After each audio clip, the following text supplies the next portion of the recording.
Chers amis, auditeurs, internautes, nous vous saluons tous. Bienvenue dans ce moment de partage que nous allons avoir ensemble.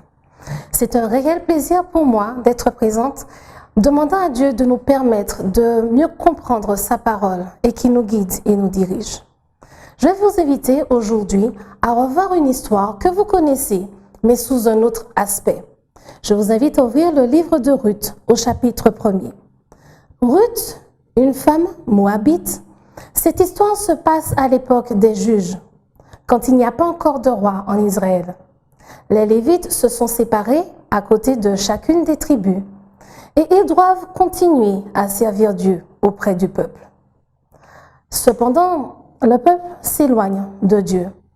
Alors Dieu leur envoie des juges, des libérateurs, des personnes qui vont leur permettre de se remettre en question et de retourner sur la bonne voie.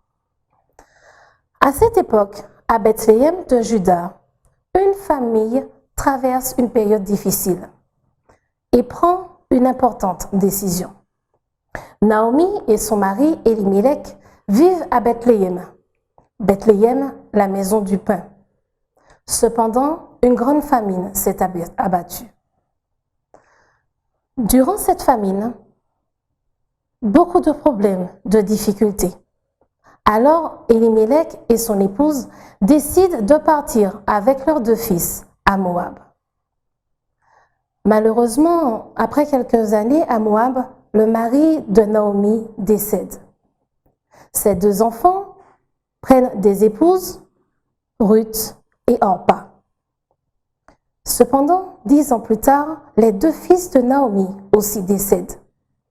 Naomi se retrouve avec ses 2 belles-filles, Ruth et Orpa. Mais Naomi ne se sent pas chez elle.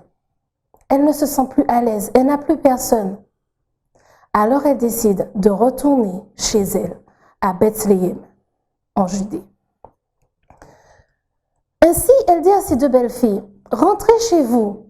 Je n'ai pas d'autres enfants, je n'ai pas d'autres garçons, donc je ne pourrai pas vous permettre d'avoir des époux et de pouvoir faire votre vie, avoir des enfants, une famille et prospérer. Je n'ai plus rien à vous offrir. Rentrez, retournez auprès de vos parents et refaites votre vie. » Orpa et Ruth pleurent. Elles aiment cette belle-mère qui était tendre, affectueuse, gentille et bonne avec elles. Alors elles pleurent et elles ne veulent pas s'en aller. Naomi insiste, « Retournez chez vous, mes filles. Vous avez votre avenir, votre vie à faire, et cette vie n'est plus avec moi. » Orpa décide donc de s'en aller. Elle embrasse sa belle-mère et elle part. Elle rentre chez elle vers sa famille. Ruth, elle, insiste. Et Naomi lui dit, dans le livre de Ruth, au chapitre 1er et au verset 15, « Voici, ta belle-sœur est retournée vers son peuple et vers ses dieux. Retourne comme ta belle-sœur. » Ruth répondit, « Ne me presse pas de te laisser, de retourner loin de toi. Où tu iras, j'irai. Où tu demeureras, je demeurerai. Ton peuple sera mon peuple et ton Dieu sera mon Dieu. Où tu mourras, je mourrai et j'y serai enterré.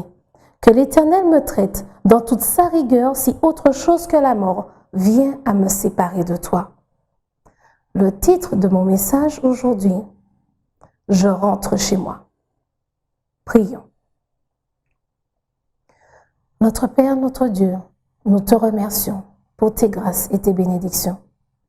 Merci de nous permettre d'avoir ce moment durant lequel tu as à nous parler, durant lequel tu vas nous transmettre ta volonté, ton message.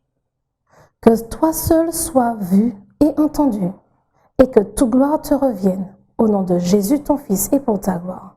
Amen. Je rentre chez moi. Naomi décide de rentrer chez elle. Et Ruth insiste afin d'aller avec elle, de la suivre.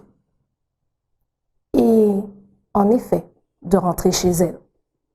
Quand on regarde l'attitude de Ruth, on peut analyser ses paroles et voir que derrière ces quelques mots qu'elle prononce, une profonde réflexion un profond raisonnement, une analyse a été menée.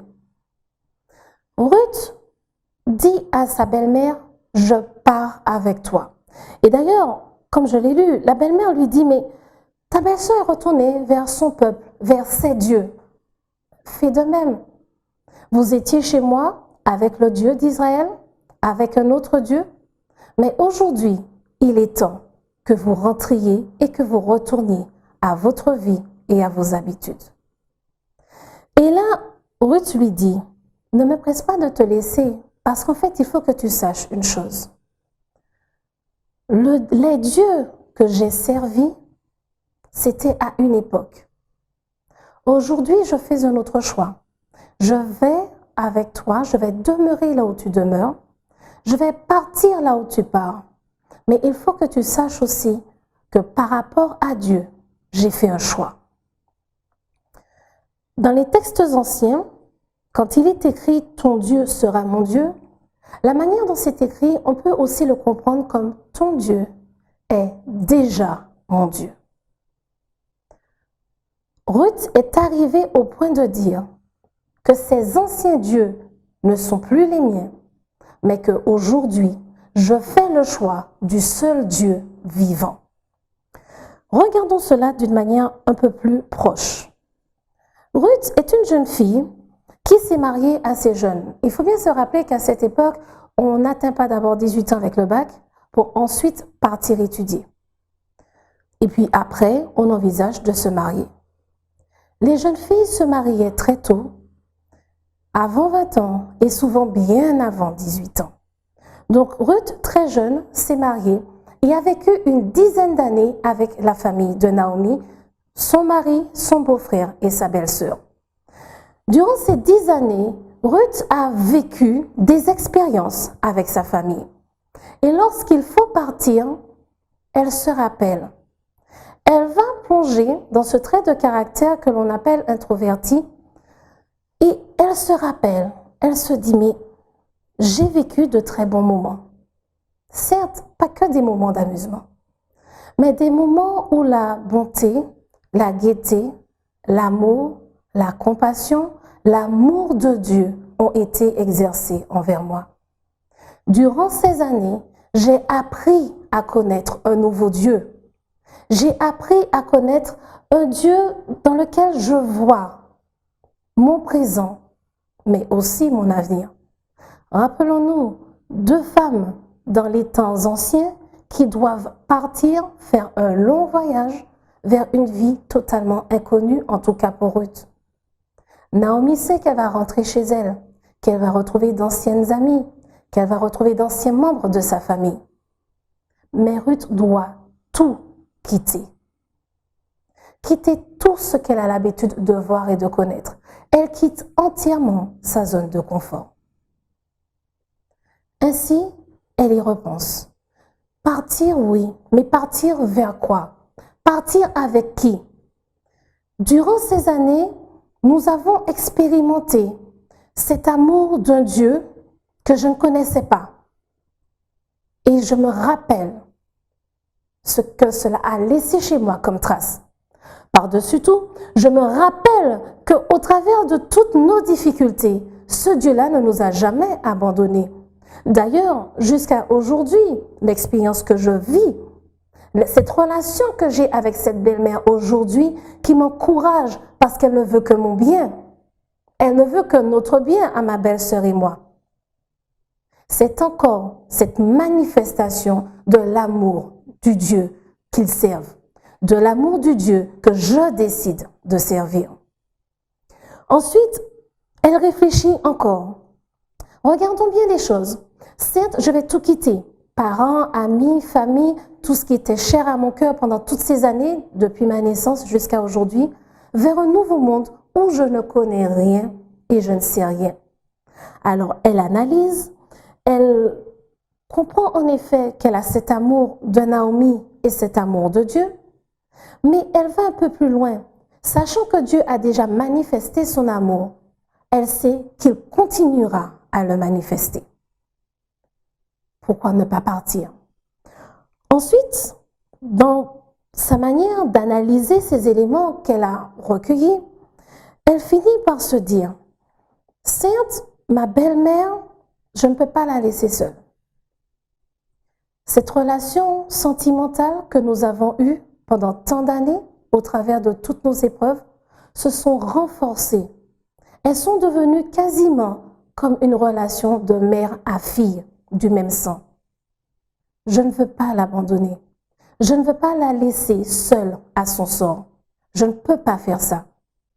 Cette empathie que Ruth a au fond d'elle et cet amour qu'elle porte à Naomi, elle ne peut pas laisser et tout abandonner. Donc, elle continue et elle se dit, écoute, quand on regarde, Dieu ne m'a jamais abandonné. Il ne nous a jamais abandonnés et je ne peux pas abandonner Naomi. Donc, je prends la décision de continuer avec ce Dieu avec lequel j'ai commencé à vivre certaines expériences. Et je continue. Je pars de cet ancien chez moi pour aller vers ce nouveau chez moi. Là où tu demeureras, je demeurerai. Tu as vécu ici à Moab pendant 10 ans avec moi. Tu vas partir, mais je vais aussi partir. Parce que je ne pars pas uniquement pour un être humain. Mais je pars d'abord parce que ce Dieu est devenu mon Dieu et que je fais le choix d'aller dans ce pays où ce Dieu est aimé et honoré par sa population. Sachant que, comme pour tout être humain, il y a des hauts et des bas avec le peuple d'Israël. Cependant, c'est le peuple qui aime Dieu, c'est le peuple qui a reçu cette mission de Dieu et que Dieu n'abandonne jamais. C'est le peuple dans lequel on peut trouver ce sanctuaire et se recueillir, demander pardon et recevoir cette grâce du Dieu vivant. Allons donc vers ce peuple et vers cette demeure du Dieu vivant. Ainsi, Ruth prend sa décision. C'est aussi quelqu'un, vous savez, qui n'a pas peur des changements. Certaines personnes aiment bien les choses bien carrées, cadrées. On n'aime pas trop quand ça bouge. Il faut que ce soit bien planifié d'avance et que tout suive dans l'ordre. C'est plus simple et ça nous permet d'avoir une zone de confort beaucoup plus agréable et nous sommes moins perdus, moins perturbés. La zone de confort de Ruth, c'est Dieu. Alors, Ruth décide de braver toutes ces choses et elle profite, elle saisit l'occasion d'un grand changement, d'une transformation qui a pour conséquence une nouvelle vie avec beaucoup plus de richesse qu'elle ne pourrait le penser. Rappelons-nous, à cette époque, les veuves sont veuves. Elles n'ont pas d'argent, il n'y a pas de sécurité sociale, il n'y a pas de RSA, il n'y a absolument aucune possibilité d'avoir les avantages sociaux, les aides sociales que nous avons aujourd'hui. Elle ne s'attend pas à un avenir riche, rempli de bénédictions matérielles. Mais elle sait qu'avec Dieu, elle aura tout ce dont elle a besoin. Ainsi, elle décide de partir. Elle décide d'utiliser ce trait de caractère qui est l'adaptation. Le fait de pouvoir accepter les changements de notre vie, les perturbations. Regardez quel bon côté on peut trouver, quel défi on peut trouver dans ces situations afin de les relever et d'avancer. Tous ces traits de caractère dont j'ai parlé, nous en sommes tous constitués à plus ou moins grande échelle. Chacun avec des niveaux différents et c'est ce qui fait que nous sommes uniques. C'est ce qui fait qu'aux yeux de Dieu et qu'aux yeux de tous dans cette population, nous ne pouvons être identiques. Nous sommes précieux aux yeux de Dieu. Donc, Ruth décide de prendre ce chemin avec Naomi et elle rentre. Naomi, de son côté, dit à Ruth, mais écoute, vas-y, va, je n'ai plus rien à t'offrir.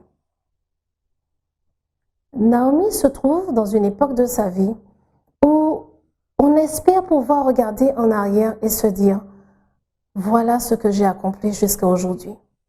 J'ai pu donner, j'ai pu transmettre Tout ce que j'ai vécu, les leçons que j'ai tirées, j'ai pu les transmettre à d'autres et leur permettre d'avancer, leur permettre d'être plus forts. Cependant, quand elle regarde, Naomi se rend compte d'une chose. Son mari n'est pas là, ses 2 fils ne sont pas là. Elle n'a pas de petit-enfant. Donc, en fait, elle n'a pas eu l'opportunité sur du long terme de pouvoir non seulement transmettre et voir les fruits de cette transmission. Et vous savez, mes amis, quand on regarde l'histoire de Ruth et de Naomi, nous pouvons l'appliquer à nous aujourd'hui. Ruth, cette jeune femme, arrivée très jeune dans cette famille, qui certes a grandi, mais reste encore jeune.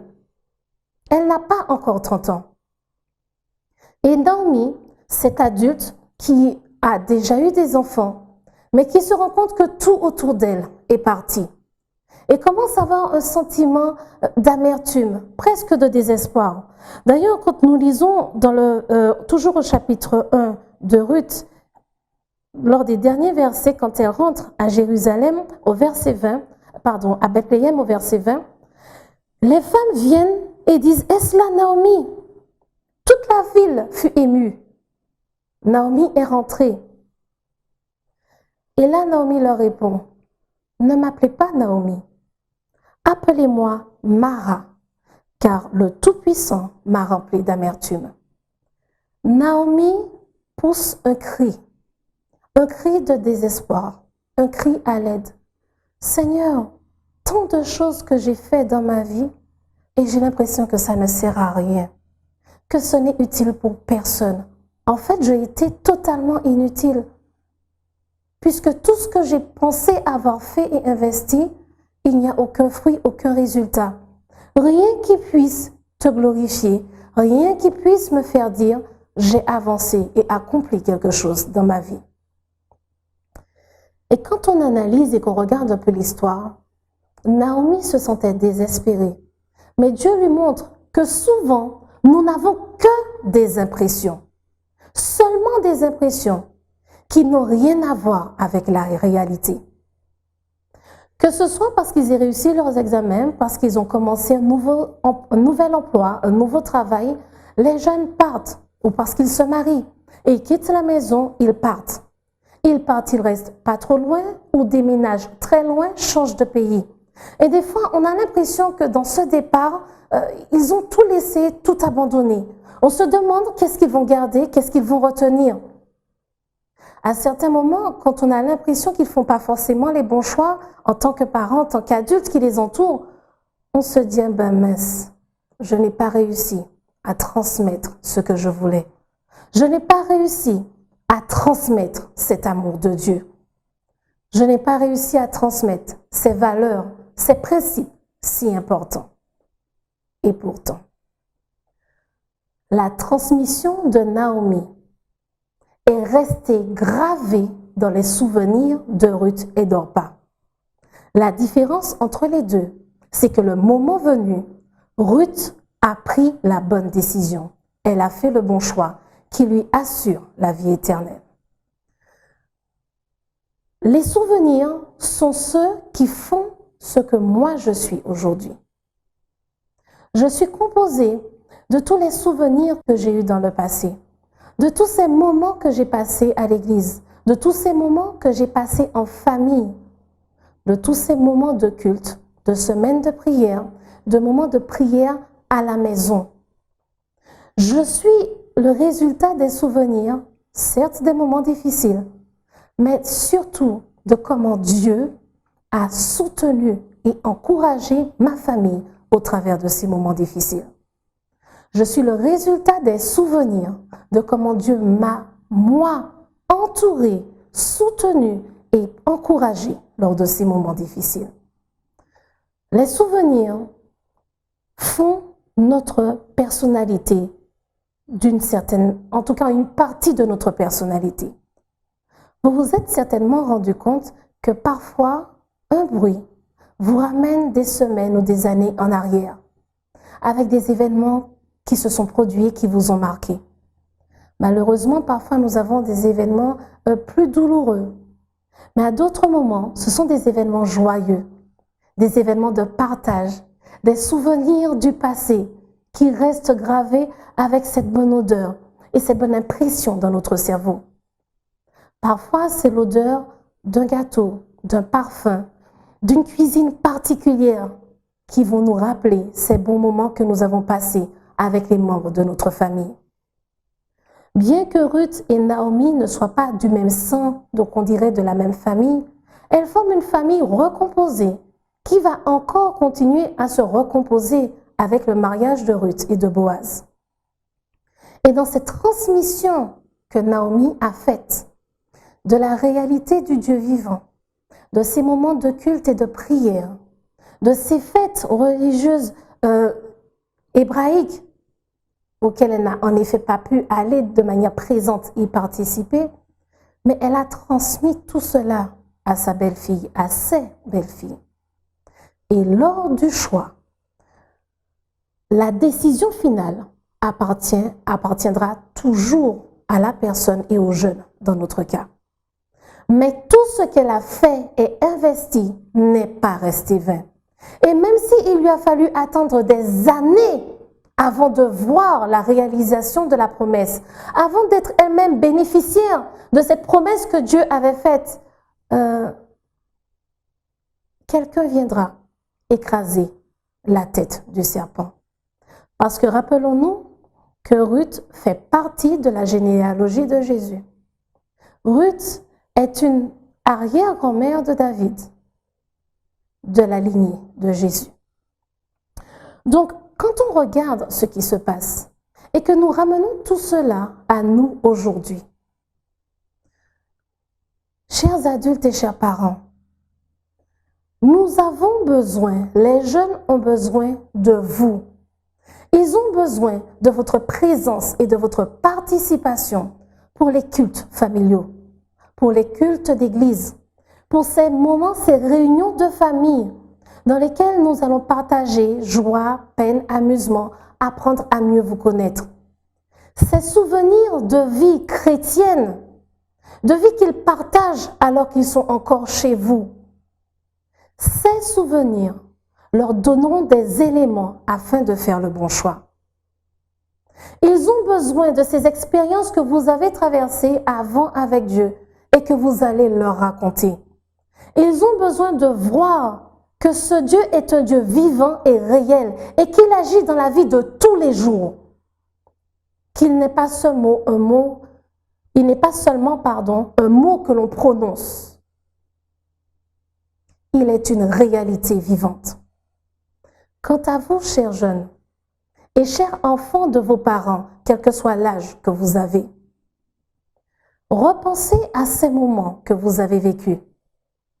À l'église, club des éclaireurs, JIA, école du sabbat, les retraites spirituelles, les soirées, les semaines de prière que vous avez eues.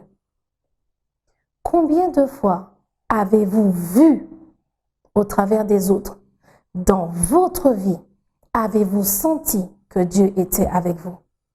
Combien de fois, même si vous n'en étiez pas conscient, mais avec le recul aujourd'hui, vous savez que Dieu a été avec vous et qu'il vous a accompagné, qu'il ne vous a jamais abandonné. Ne pas être abandonné ne veut pas dire ne pas avoir de moments difficiles. Mais combien de fois a-t-il mis des personnes, des jeunes et des adultes sur votre chemin pour vous permettre de traverser vos moments difficiles, pour vous permettre de retrouver le sourire, la joie, pour vous permettre d'avancer en dépit des difficultés? Vous avez un choix à faire. Il en est de votre responsabilité. Vous avez aussi le choix, alors que vous êtes encore dans votre famille, dans votre foyer, d'apprécier et d'accepter les moments de partage que les adultes vous offrent. Les moments de partage qu'entre cousins vous avez. Les moments de partage que vous pouvez avoir avec vos petits ou grands frères et sœurs. Parce que ces moments vont faire la différence dans votre vie et dans la vie de ceux qui vous entourent, dans la vie de ceux avec lesquels vous les partagez. Dieu permet que ces moments arrivent afin de vous donner des éléments supplémentaires pour comprendre qu'il est vivant et actif dans votre vie, qu'il ne vous a jamais laissé tomber et qu'il ne vous laissera jamais tomber. Cependant, vous avez un choix à faire. Adultes et jeunes, nous avons le choix de rentrer à la maison. Je rentre chez moi. Naomi est rentrée vers Dieu dans son pays. Ruth est rentrée vers son Dieu dans son nouveau pays. Chez moi n'est pas un lieu. Chez moi est cette place spirituelle, émotionnelle et sociale dans laquelle je suis bien. Je suis à ma place. Et aujourd'hui, c'est ce que j'invite chacun d'entre nous à faire, adultes et jeunes, de faire ce choix, de prendre les bonnes décisions, de s'impliquer et de s'investir, parce que cela donnera le résultat qui permettra à chacun d'entre nous de choisir de manière définitive et concrète Jésus jusque dans l'éternité dès aujourd'hui. Chers amis, chers auditeurs et internautes, que Dieu puisse remplir nos cœurs et nos esprits et que nous puissions comprendre et nous rappeler et faire nôtre ces mots. Je vais demeurer là où Dieu demeure. Le peuple de Dieu sera mon peuple parce que Dieu est déjà mon Dieu. Prions ensemble. Notre Père, notre Dieu, nous te remercions pour tes grâces et tes bénédictions. Merci parce que tu nous as permis ce matin de comprendre une fois de plus que chaque action que nous menons chaque jour, chaque lecture que nous partageons ensemble, chaque événement joyeux que nous partageons ensemble est une de tes bénédictions pour nous rappeler que tu es là, pour nous permettre de nous souvenir que tu ne nous abandonneras jamais. Aide-nous à continuer à les avoir et à pouvoir avancer avec toi. Permets-nous de continuer à être encouragés et exhortés par ta parole. Que ta paix et ta grâce soient avec les parents et les jeunes et que toute gloire te revienne dès maintenant et à jamais. Amen. Que Dieu bénisse chacun d'entre nous. Amen.